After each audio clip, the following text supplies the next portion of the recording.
After having played the mode for about 15 to 20 hours, I think I can safely say that Rush is probably the best 32-man mode for Battlefield 5. And I love Domination. I've loved it since Battlefield 3. But I think it doesn't really quite hit its heights in Battlefield 5. I think the maps are a little bit too large for it. Frontlines, at least to me, has always felt like work in progress since it was released in Battlefield 1, and that feeling kind of continues into Battlefield 5. In fact, I think a lot of the maps are just not very well suited for the mode. That leaves Rush, which is now currently available for I think 3-4 weeks on three different maps. Through the Tides of War service, which, by the way, I have to say is going to start feeling less like life service and more like a glorified CTE, if this is, and a gimmick really, if these new modes available through the live service of content updates is always on a limited time period, for a limited time period like this.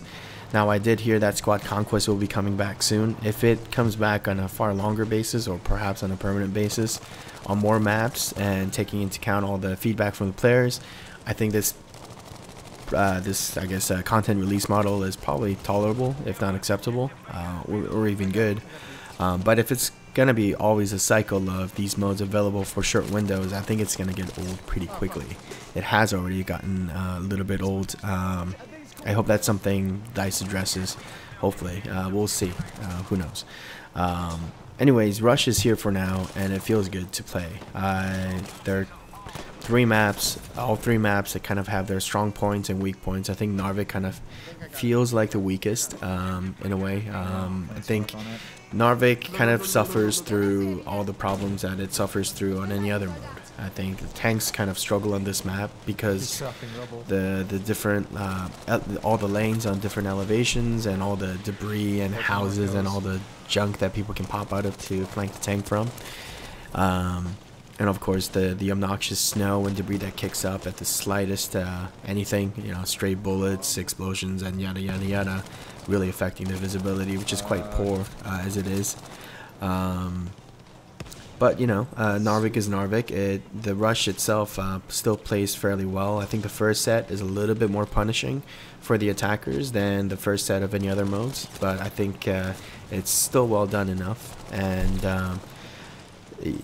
kind of speaking on first sets in general, I think all three of the maps, I would say the first set is kind of the most important set for any given Rush map, and I think all three of them seem fairly well thought out. And they played well. Twisted Metal, on the other hand, which is the other map with tanks, it's quite interesting. I feel like Twisted Metal, the first two sets play very well, I think.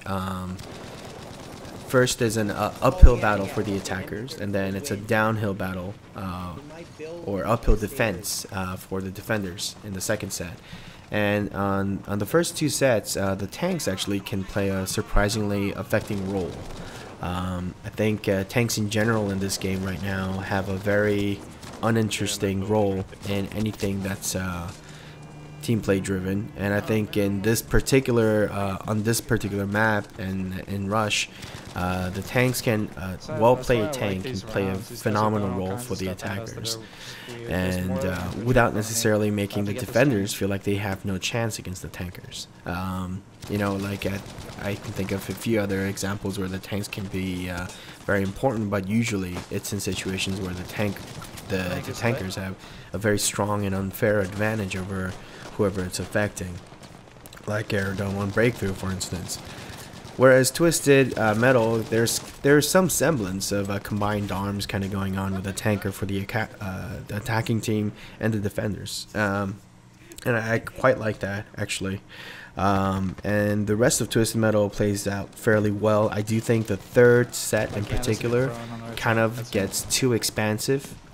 You have these huge swamps on either side of the town area that the defenders' objectives are sitting on, and I think that's something to kind of look into, maybe trim or maybe reposition the MCOMs. I think the way the MCOMs are placed in the third set of Twisted Metal kind of, I guess, made DICE feel like it was necessary to open up the different lanes, but right now it just kind of leads to the defenders getting surrounded from every direction, and I think it doesn't really make for a great experience.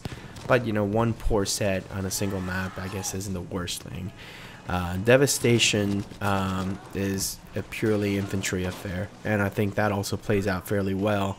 I do think once again the second set in Devastation quickly becomes a clusterfuck for the defenders, because there's just so damn many lanes for them to try and cover from the attackers, and of course both the objectives are setting in the same massive cathedral, so it's either a wipe for the attackers as they get pushed all the way back to their spawn area, or the defenders generally won't have much of a chance on that second set. I think very rarely when I was defending I actually got to defending the second set, but whenever I have, I always found it to be a fairly messy affair. I think the one time as a defender I was able to defend on the second set of Devastation was when the first set just happened to lose because of a massive cock-up, and the other team was absolutely inferior to the team I was on, and they never really had a chance anyway. And that kind of speaks to also the balance. I think this is a far greater issue in Battlefield 5 in general, and I think it's a harder issue to tackle because I don't really have a suggestion on how to handle it for 32-man modes. I think for Squad Conquest I suggested a more incursions-like matchmaking system. For a 32-player mode, I think it's a far taller and more difficult order to try and fill out. And I have noticed that DICE has actually started to shift the squads more actively between rounds, which is good, but I think that's just something they just need to continue to work on, and maybe perhaps consider some of the other options for balancing teams. That also brings me to things I hate. I hate AP mines in general, and I think they're absolutely terrible in Battlefield 5. You know, Battlefield has almost always had some iteration of this stupid thing where infantry can put some stupid thing down somewhere and basically get a free kill at one point or another.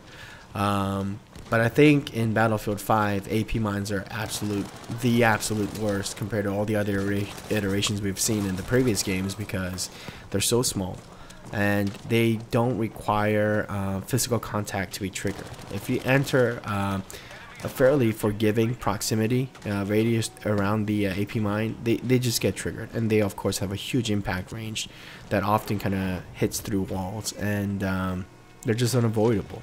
You know, up to Battlefield 1, you were always able to do something like this, shown in this clip right here. Now you can't do that anymore, and I think I don't know. DICE needs to fix this thing, because in Rush, where the objectives are more, where the players are more funneled towards a very small area, it's most noticeable how obnoxious these gadgets are. And speaking of obnoxious gadgets, the artillery strikes are, I think, very, very annoying. I think the damage on them needs to be a little bit tweaked because they feel useless for someone using them. And I also think they last way too long. I think if they were a little bit more deadly and lasted for just a little bit while shorter, or a very short period of time, I think they can be kind of acceptable, just like the V1 rockets were. But as they are right now, they're just really, really annoying and kind of useless. The screen shake is just absolutely unbearable in this game, and the artillery strike has that in spades. I don't think it's a good experience for anyone, whether it's someone using the thing or, you know, people that it's being used against. I think they should just go. And that kind of brings me to yet another point that I forgot about. There are two types of objectives. There's the more standard, like pilot boxes and bombs or whatever, and then there's these giant artilleries that serve as the objective for Rush.